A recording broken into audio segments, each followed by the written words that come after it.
This is Dream Power Radio, the place where your dreams turn into reality. Here is your host, Debbie Spector-Weissman. Hello, and welcome to Dream Power Radio on the amazing Women and Men of Power Network, the world's leading positive programming network, powered by Raven International. I'm your host, Debbie Spector-Weissman, the Dream Coach. This is the show where we talk about dreams, both daytime and nighttime dreams, and how you can use them to make the internal shift to a life you love. Well, we talk so much on this show about the importance of remembering your dreams and taking the time to understand them. But recently, I came across a woman who takes dream work one step further, and she's my special guest today. Carol Oschmann has been working with her dreams for decades, leading dream groups, lecturing, and writing, including the award-winning book, Prison Dreams. But Carol just doesn't work on her dreams. She has dreams for other people. How does she do it? Let's find out. Welcome to Dream Power Radio, Carol. Thank you for having me. Oh, it's my pleasure. I'm really curious to find out about this. I mean, Carol, I've heard of people sharing dreams and having tandem dreams. I have to admit, you're the first person I've met who dreams for others. So what exactly does that mean? Well, the very first one, my dreams were changing my life, and I was sharing it with a girlfriend, and she said, dream for me. And I said, you're crazy. It doesn't work that way. And I forgot about it the whole day. That night, Spirit didn't forget. Her question was, would she retire? Kodak was giving buyout packages to people, and she wanted one. And that night, I first heard a roar of roller skates on a wooden floor, and she whipped around the corner carrying a great big sign that said retired and a great big grin on her face. After that, her husband wanted a dream, and then I don't know how people get to me always. Sometimes family and friends bring them. Sometimes I give a speech and they come. But you ask a question, I take it to God, and you'll know the answer. I necessarily won't know the answer when I hear it, but you will know what I'm talking about. Okay, so tell me how your process works. I mean, how do you prepare yourself to have these dreams? Well, I like to have the essence of somebody, but I found I can do it even with an email. But originally, they'd write their name on a piece of paper. I'd take that and hold it before I went to sleep at night, and I'd pray over it. God, please answer this question. And I'd put it under my pillow, and I'd go to sleep. And the dreams that night would be for that person. There's no explanation I can give you. It just happens. But I think my mission is to convince people God is talking to us in our dreams, that there is another side of the veil. Life goes on. Okay, so you have this dream, and you then present it to the person. Do you go through with the person and then do your own explanation of what you think the dream means, or how do you convey this dream to the person after you have it? I don't usually have to convey it. They know exactly. I might tell you the story about this hairdresser I went to. He was a young man, and it was a whole family working in the store.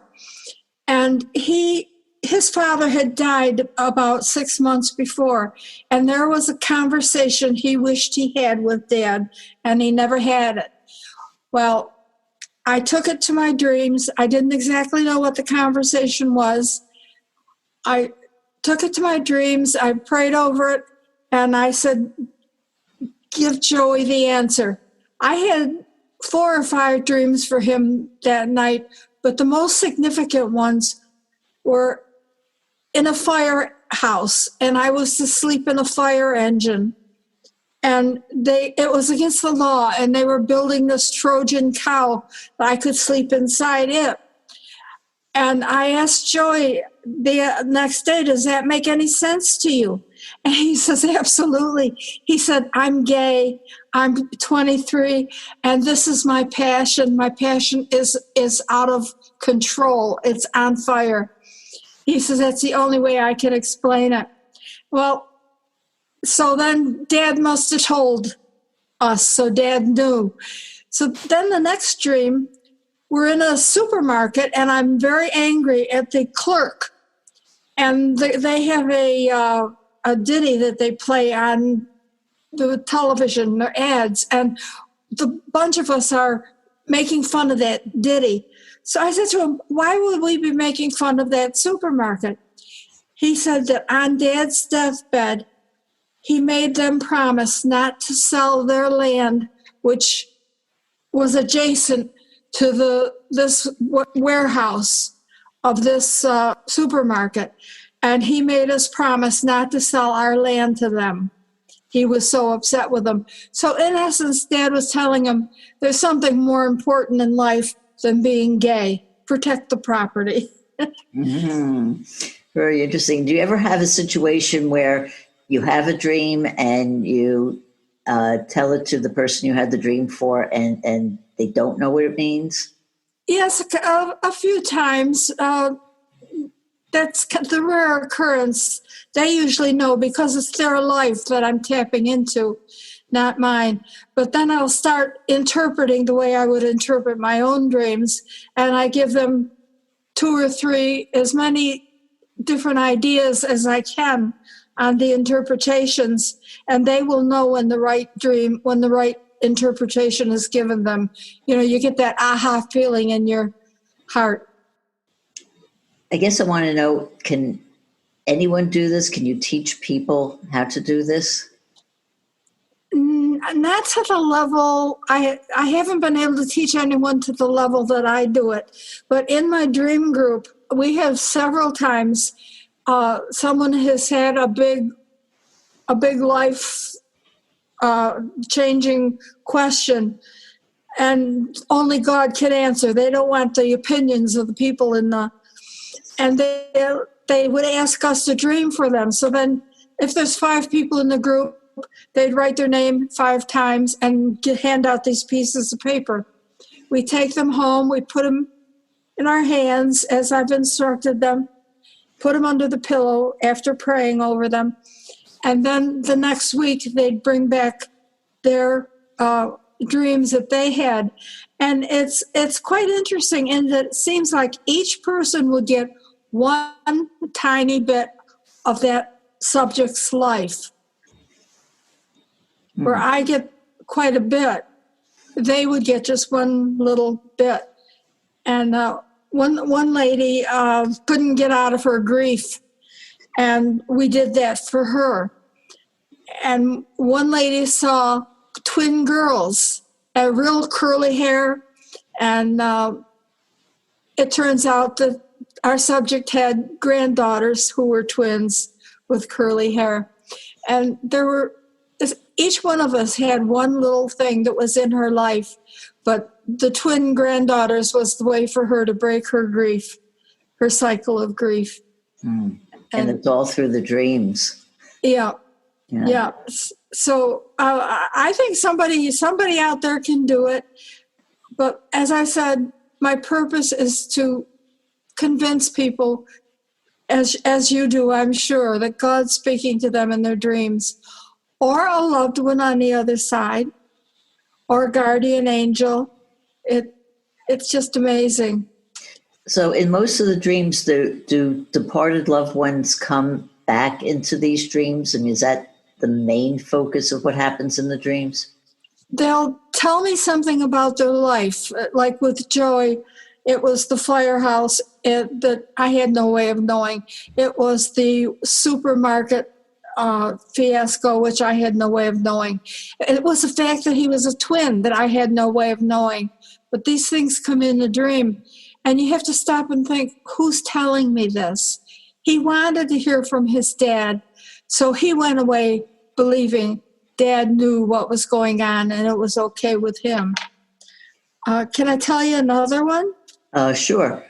I was very faithful in a small church in town. I won't mention it. But as the dreams grew, that's all I could talk about. And I was asked to leave. I went across the street to another church, and I made friends with Melissa. Her husband had been a pastor in that church in another area of the state. And there was some money problems, and they were left in disgrace. And they came to this area and this church. And of course, everybody knew everything about her. She also had a 20-something-year-old autistic son. And that she didn't want to live. Life was so miserable. But who would take care of the son? She could hardly handle his temper tantrums herself.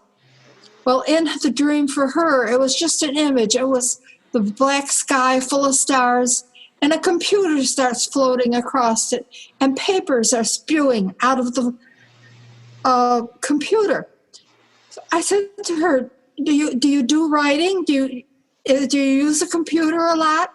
She said the only time she uses a computer is she writes meditations for her, mostly for her son, but for herself to calm her spirit. Well, she let me read one, and it was absolutely beautiful. And I said to her that you've got to take this, send it off to your church's national magazine.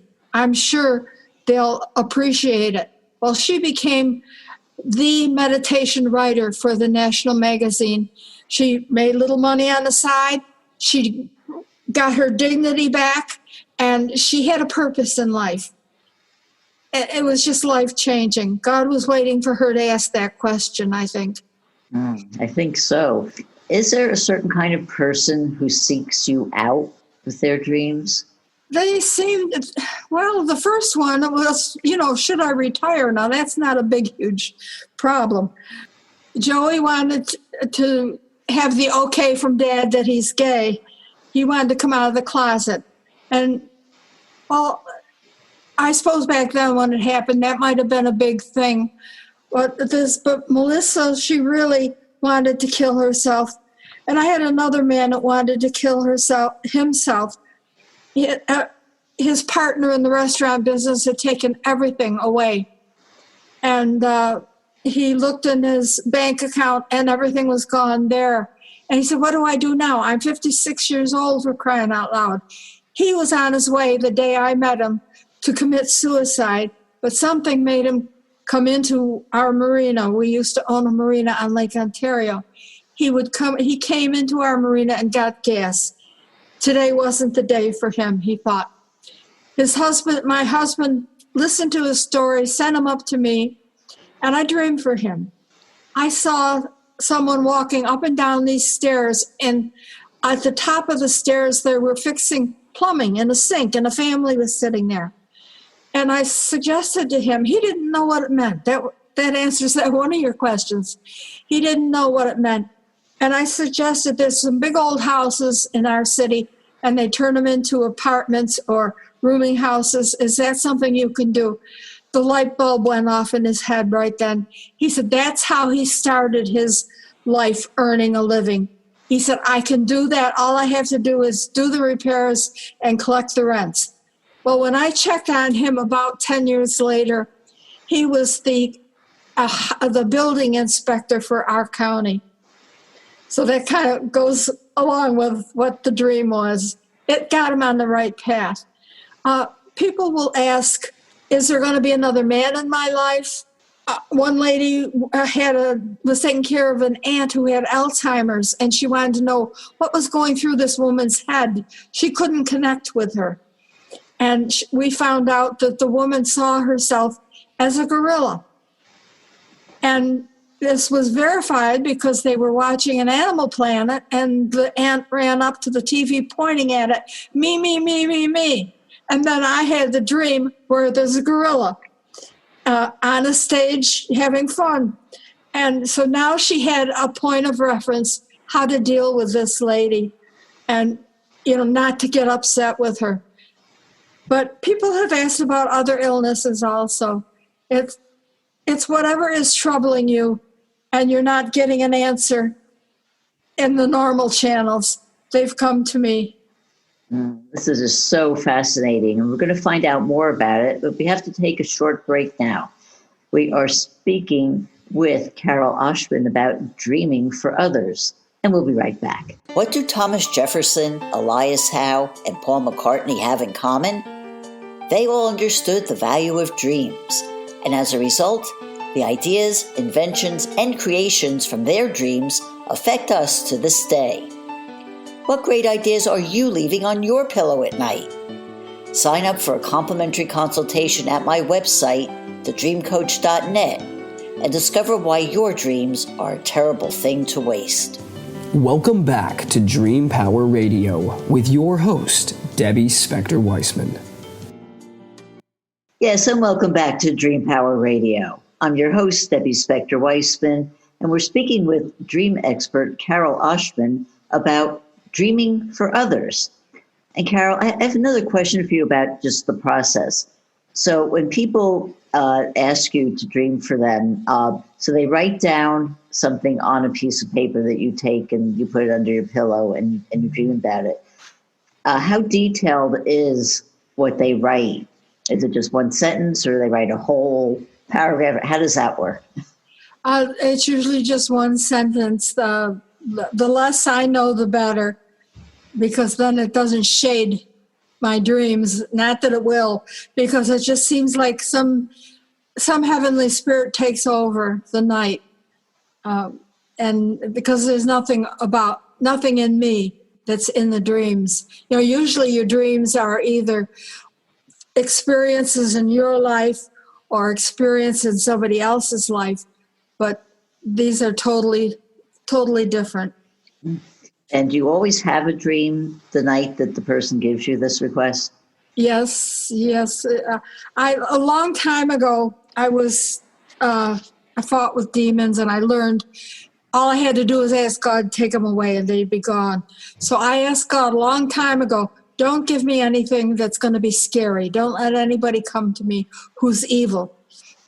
But I did have one man that I think I must have dreamt for him 8 or 9 times.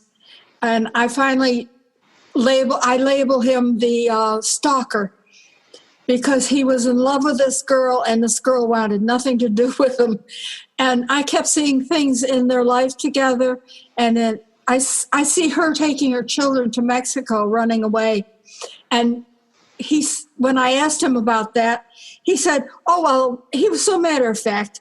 That happened. He said, but I found out what they were doing. So I followed them down there and we had a great time. People's level of spiritualness amazes me. He was so sure what I was doing was a message from the beyond, whatever you call that. He calls that. But he interpreted his way. I saw them walking through a furniture store. She was walking through a furniture store, hiding out, trying to find a place to hide out. And he says, that just shows you how her tastes are so different than mine, and she doesn't think we'll get along. I saw them moving together. He's helping her move. And he had to change all the light switches in the new apartment. And he says, that happened. That's the way it is. I saw them getting in an argument with the moving truck drivers. He said, that happened too. But this is just, it's amazing. And you have so much detail in these dreams that you have about these people. How do you remember all of that? I'm up all night writing sometimes. One lady I met at Parents Without Partners, she had lost her husband a year ago, no children, and she was devastated. She was on suicide hotline the night I called her. She just wanted a feeling that he was around, or where she should go from here. So it was all one sentences things. And I have the dream yet in my book. One sentence, I'd get up and write it. Another sentence would come to me, I'd get up and write it. I'd swear I wasn't sleeping, but these sentences that were not from my mind came in. Well, As it ended up, she sent me a copy of the dreams back, and she underlined 18 things that were in her life, either with her husband or since her husband, that I had no way of knowing. And she just felt so good that he was watching over her, and he still is watching over her, in that I saw the job she had now, which she had not told me about. So it's very clear from everything that you're saying that you consider this a gift from God. But do you believe that all dreams are spiritual? Yes, in a way, yes.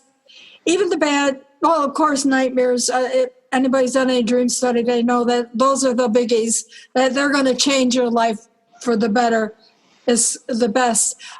Demons, I've had demons in my dreams. I told God, get rid of them. In my prison group, I had two women. One had been shot in the eye as a child and had a wooden eye. And she screamed all night. The guards sent her to me because she would scream all night. All I could tell her is my experience. I said, if you're going to the religion classes, if you're giving your life to God, tell them, I'm doing the best I can. Take these demons away. The next week she came and her bunkmate was with her as a witness. She woke up in the night and she yelled at God and she said, take these demons away. And they were gone. Another year I was there and she wasn't. She didn't have any more demons. Another lady, it was a matter of just changing her attitude about something. If we have time, it was in prison, something to do with the murder of her husband, but she was raped by the two guys who murdered him. I'm thinking to myself, she'd been there 5 years, and I'm thinking, 5 years is too long to be suffering from a rape and the murder. Yes, maybe I'm insensitive a little bit, but 5 years was enough. I'm going to go in and I'm going to talk about the yellow brick road and interpret that as a dream and just have some fun. Well, she's a Mexican lady and knew nothing about the Wizard of Oz. So I was shot down. That night we had some guests. They were guests in the prison. They called themselves biker babes. They really looked the part.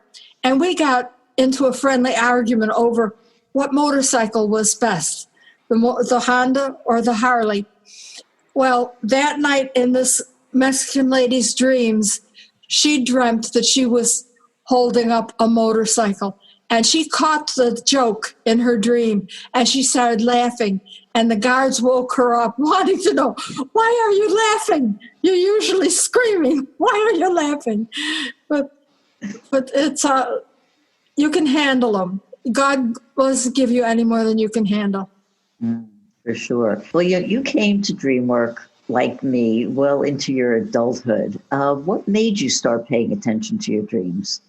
Oh, my life was bad. We had the marina. Business was not exactly coughing up a lot of money. We had trouble with the banks. We had trouble with lawyers. We had trouble with the DEC and the Army Corps of Engineers. We had trouble with neighbors. We had trouble with the town council. We had trouble with the county council. I had trouble with my mother-in-law. I had trouble with my daughter. And I developed rheumatoid arthritis. And I was all of a sudden bombarded with these nightmares. Well, I decided I better buy a book and find out what other people knew about dreams.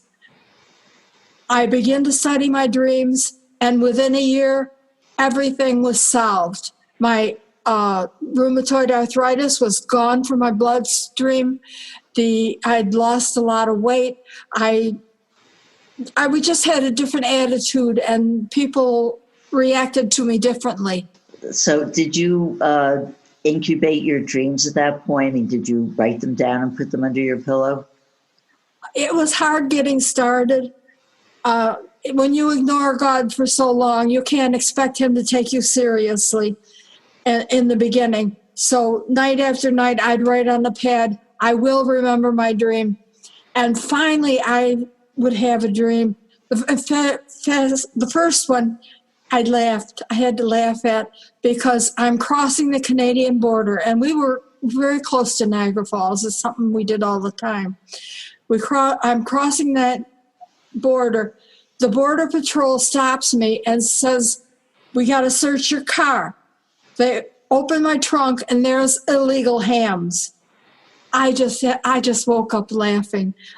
I know I was way too fat at that point. I had too many illegal hams in the car being me. And so then I asked God to show me how to lose weight. And little by little, he would show me a food. I'd either put it in my diet or take it out of my diet. He showed me a fun way of exercising, and I did that. He showed me how different ways of looking at the problems I had and different ways of handling it. And it's just these dreams would come, and I'd get up and I'd write them. And they were not always clear. Sometimes I had to wait a few days and say, "Oh, that's what that was about." That's the thing. People think, "Oh, I have a dream and I'll write it down. I'm going to figure out what it is right now." Sometimes it takes a while for it to really set in and think about it and see what's going on and make those connections between the dream and your life. And it doesn't always happen right away, but the thing is to keep at it and to keep it up there. One student I had drove me crazy because she'd wake up in the night. She said, I can't do this. I wake up in the night and I write it, and then I try to figure out what it means. And that's the worst thing, because maybe God's got to finish the story after you go back to sleep. And so I told her, please don't do that. I don't know. I kind of lost track of her. I don't know if I'm sure she's still following her dreams at her own pace, which is all anybody can do your own pace. This is true, exactly. I want to pivot back to, we were talking about a little while back about women in prison who had dreams, and you were helping them with that. And this actually culminated in a book you wrote, Prison Dreams. Right. How did that book come about? And you talked about some of these dreams before, but do you find that the dreams of prisoners are different from everyone else's? Well, you would think so. Living the life that they have and living the life that they are in prison, they probably are a lot more frequent. I mean, I can go a few days and not have a dream. If there's nothing for God to tell me, there's nothing for me to dream about. But these ladies were very prolific with dreams. And but some of them, I saw addictions change. I saw this lady giving, what they call the little buds, the dope anyway, from an ashtray to a man she absolutely hated. Oh, she knew who it was, and she absolutely hated him. And she gave him all of her dope, and he turned around and walked away. Last thing she saw in the dream was him leaving. And I told her, I said, if that was my dream, he is the part of me that I hate. And I'm giving him this addiction, and he's leaving. I said, and now I don't need the addiction anymore. If it was my dream. She just sat there, yeah, you're absolutely right. Yeah. Yeah, I think it's amazing the power of dreams when we take the time to pay attention to them. Well, Carol, how can people find out more about you and your work? Well, I have an email is about all I have. I do have a page on Facebook. It's called Dream Interpretation and Much, Much More. Otherwise, I also have a page under my own name. My books are on Amazon. I've got 4 of them, and I've got a new one already written, looking for an agent or a publisher about these dreams I've done for other people. There are like over 300 of them that I've done for other people in all different kinds of situations. Maybe somebody listening will also perk up to it as well. Well, right. Carol, thank you so much for being on Dream Power Radio today. We've been speaking with dream expert Carol Oschmann. I hope you've enjoyed today's program. Until next time, this is Debbie Spector-Weissman saying, sweet dreams, everybody. You've been listening to Dream Power Radio with your host, Debbie Spector-Weissman. For more information on Debbie or to sign up for her newsletter, go to dreampowerradio.com. This has been Dream Power Radio on the amazing Women and Men of Power Network, the world's leading positive programming network, powered by Raven International.